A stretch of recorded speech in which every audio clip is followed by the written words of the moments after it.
कहानी की शुरुआत में मॉरिस नाम के आदमी को दिखाया जाता है जो हमेशा बैंक लूट कर भाग जाया करता था। इस बार उसे ऐसी जेल में डाला गया जहां से निकल पाना लगभग नामुमकिन था। जेल की सिक्योरिटी बहुत टाइट थी और अगर कोई निकल भी जाए तो चारों तरफ पानी होने की वजह से जान का खतरा रहता था, क्योंकि यह जेल एक आइलैंड पर बनी थी। जेल में आते ही मॉरिस की पूरी बॉडी चेक करके उसे यूनिफॉर्म दे दी जाती है। यहाँ सब कुछ डिसिप्लिन से होता था और कैदियों को अपनी मर्जी से चलने तक की इजाजत नहीं थी। सुबह घंटी बजते ही सब यूनिफॉर्म पहनकर बाहर निकलते और लाइन में लगकर ब्रेकफास्ट लेते। खाने के टेबल पर लिटमस नाम का आदमी मॉरिस से उसका खाना मांगता है और मॉरिस दे भी देता है। तभी वह देखता है कि लिटमस टेबल के नीचे एक चूहा पाल रहा है और रोज उसे खाना खिलाता है। थोड़ी देर बाद वार्डन मॉरिस को बुलाकर कहता है कि उसने उसकी कई कहानियां सुनी हैं। वह हर जेल से भाग जाता है लेकिन यहां से नहीं भाग सकता, क्योंकि सिक्योरिटी बहुत टाइट है और बाहर सिर्फ पानी ही पानी है। बातों के दौरान मॉरिस चुपके से एक नेल कटर चुरा लेता है और वार्डन के सामने मासूम बनने का नाटक करता है, जिससे वार्डन उस पर बिल्कुल फिक्र नहीं करता। नेल कटर के साथ मॉरिस अपने सेल में लौटकर उसे बाइबल के अंदर छुपा देता है। उसे लगता है कि इसी नेल कटर से वह जेल में होल करके भाग जाएगा। सुबह काम के दौरान जब सारे कैदी नहा रहे थे तो वुल्फ फिर से उसे तंग करने लगता है, जो पहले भी कई बार ऐसा कर चुका था। पहले मॉरिस शराफत से पेश आता है लेकिन इस बार उसे जोरदार पीट देता है, जिससे वुल्फ की दादागिरी खत्म हो जाती है। अब सारे कैदी मॉरिस से डरने लगते हैं, क्योंकि वे वुल्फ से डरते थे और अब मॉरिस ने उसी को हरा दिया था। मॉरिस को जेल की लाइब्रेरी में काम मिलता है, जहां उसकी मुलाकात इंग्लिश नाम के 40 साल के आदमी से होती है जो पिछले 20 साल से यहीं कैद है।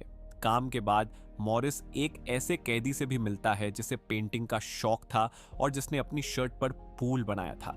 वह कहता है कि यह फूल उसकी दिल में बसी खुशियों का निशान है। इसके बाद मॉरिस इंग्लिश से पूछता है कि क्या इस जेल से भागा जा सकता है और क्या वह मदद करेगा। इंग्लिश हंसकर कहता है कि यह जेल नहीं, कब्र है। अगर दीवार पार भी कर लो, सिक्योरिटी और रेंजर्स को चकमा भी दे दो, तो चारों तरफ ठंडा बर्फीला पानी है जिसमें मौत तय है। इसलिए बेहतर है यहीं जिंदगी गुजारो, कम से कम जिंदा तो रहोगे। अगले सीन में मॉरिस को लाइब्रेरी की जगह कारपेंटर शॉप में काम मिलता है, जहां उसे हर घंटे 50 सेंट मिलते हैं। पैसों के लिए नहीं, बल्कि इसीलिए वह राजी होता है क्योंकि उसे लगता है यहाँ ऐसी चीजें मिलेंगी जो भागने में मदद करेंगी। अब तक वह समझ चुका था कि किस पर भरोसा करना है और उसे लिटमस भी भरोसे के लायक लगता है।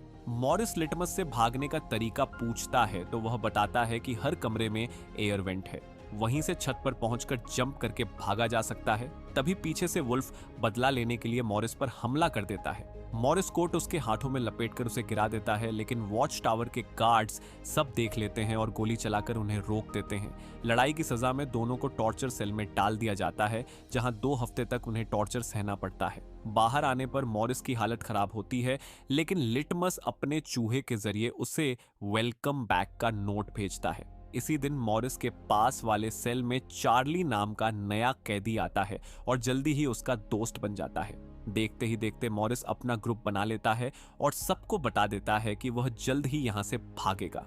इस बीच वार्डन उनके सेल चेक करता है और जब पेंटर के सेल में जाता है तो उसकी अच्छी पेंटिंग्स देखकर गुस्से में उन्हें जला देता है और आगे से पेंटिंग करने से मना कर देता है। इससे टूटकर पेंटर गुस्से में अपनी 3 उंगलियां काट देता है। यह देखकर मॉरिस दुखी हो जाता है और उसकी उंगलियां गार्ड को देकर कहता है, ये वार्डन को दे देना, वह खुश हो जाएगा। इससे पता चलता है कि मॉरिस दिल से बुरा इंसान नहीं था। इसी दुख में बैठा मॉरिस देखता है कि उसकी सेल के एयर वेंट से बड़ा कॉकरोच निकल रहा है। वह समझ जाता है कि वेंट के पीछे काफी जगह है और उसका प्लान और आसान हो सकता है। तभी उसी दिन 2 और कैदी जेल में आते हैं जो पहले मॉरिस के साथ रह चुके थे और तीनों पहले भी एक जेल से भाग चुके थे। इन दोनों भाइयों का दिमाग भी मॉरिस जितना तेज था।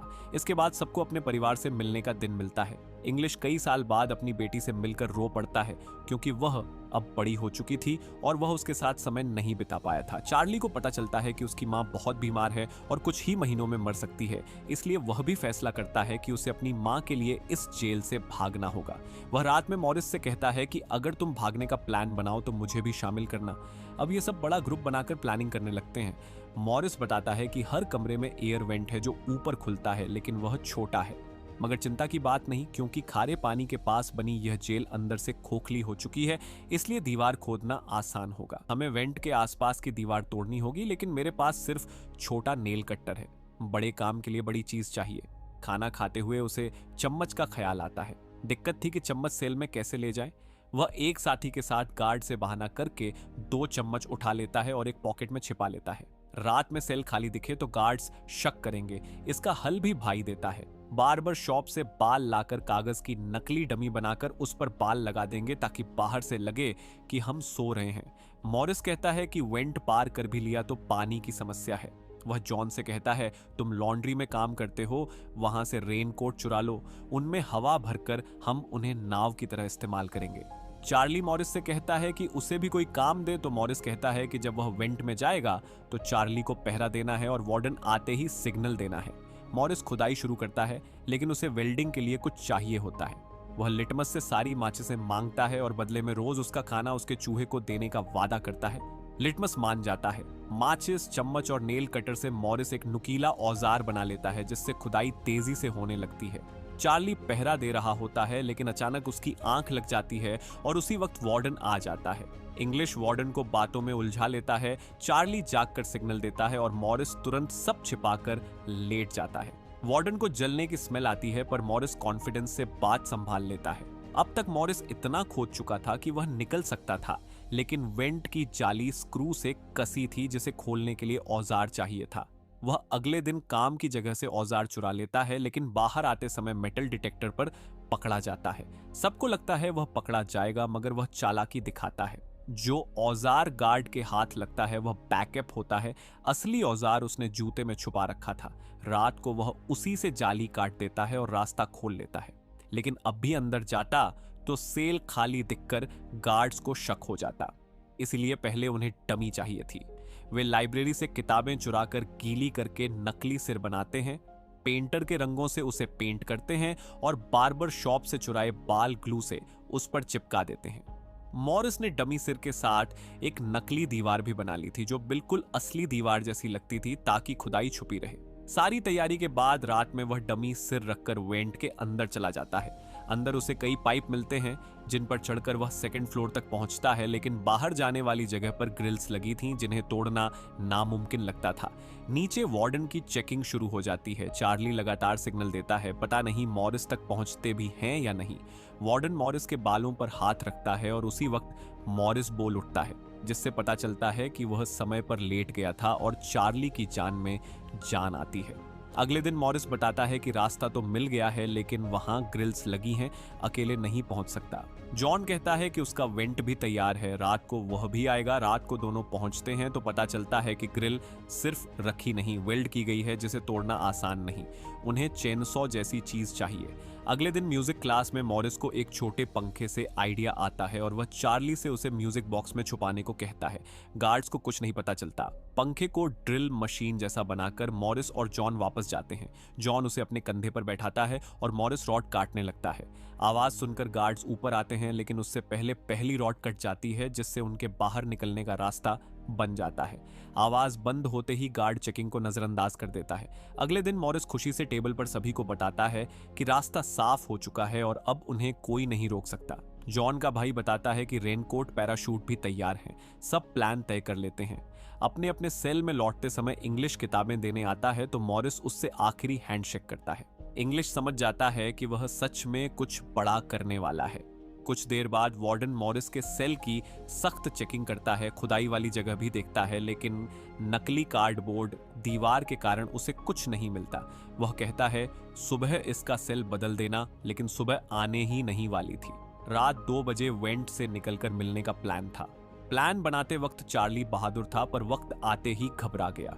मॉरिस और बाकी 3 लोग वेंट में पहुंचकर उसका इंतजार करते रहे लेकिन वह नहीं आया तो तीनों अकेले निकल पड़े। चार्ली रोता रहता है, फिर हिम्मत करके आता है पर ऊपर का रास्ता उसकी पहुंच से दूर होता है और बाकी जा चुके थे तो वह वापस लौट जाता है।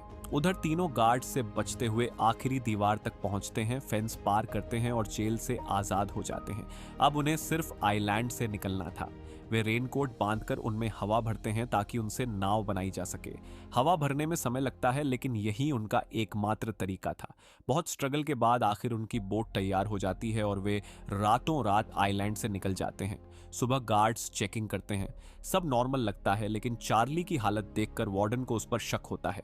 आगे बढ़कर जब वह मॉरिस के सेल में जाता है और उसे पुकारता है तो कोई जवाब नहीं मिलता। दरवाजा खोलने पर पता चलता है कि वह तो डमी थी और मॉरिस भाग चुका है। पूरे जेल में अलार्म बज उठते हैं। उन्हें जेल में और फिर समुंदर में भी ढूंढा जाता है लेकिन कोई नहीं मिलता। अब वार्डन की इज्जत मिट्टी में मिल जाती है। अथॉरिटीज उसे डांटती हैं। अपनी इमेज बचाने के लिए वह न्यूज़पेपर में खबर फैलवाता है कि तीनों कैदी भागने की कोशिश में ठंडे पानी में मर गए और पकड़े जा चुके हैं। वह खुद भी जानता था कि शायद मॉरिस सच में निकल गया है, लेकिन सच छुपाने की कोशिश करता है। फिर भी उसकी कोई बात काम नहीं आती। विश्वास नहीं होने पर आखिर अल्कट्राज जेल बंद कर दी जाती है, यह कहते हुए कि जब यहां से भी कैदी भाग सकते हैं तो इतनी महंगी और सख्त जेल रखने का कोई फायदा नहीं।